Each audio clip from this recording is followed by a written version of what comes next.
All right, now that we have the GC up and operating, plumbed with gases, and hooked to the computer, it's time to start up the software. So in the software system, we're going to launch Chrome Perfect, which you can see from the screen right here. I have a single user.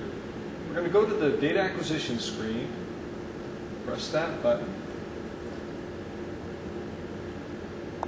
and it is connecting a data acquisition system. I'm going to make this full screen to make it easier to see what's going on. At this point, there's an icon down in this part of the screen. If we right mouse click on that, we can get the configuration. And you can confirm that you have the IP address set here up in the top, and that is set correctly. That was the IP address that we found on this CALIDUS instrument. So it knows what it's doing. I'm going to apply those edits, even though I didn't edit anything, and say OK. Now we have, this is the CPAC machine. We have recognized it as being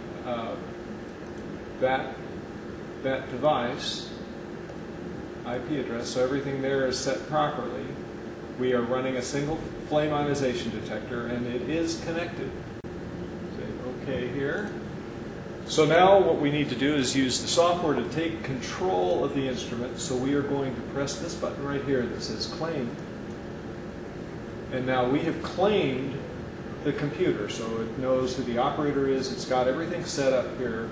The button changed to the word release. That tells us that we have control over the CALIDUS instrument. All right, if we move on to the CALIDUS module, or the GC itself, we can look, well, we're going to go to the modules. We're going to start with the injector module. Pressing that button, all we need to do is take the carrier gas and turn that on.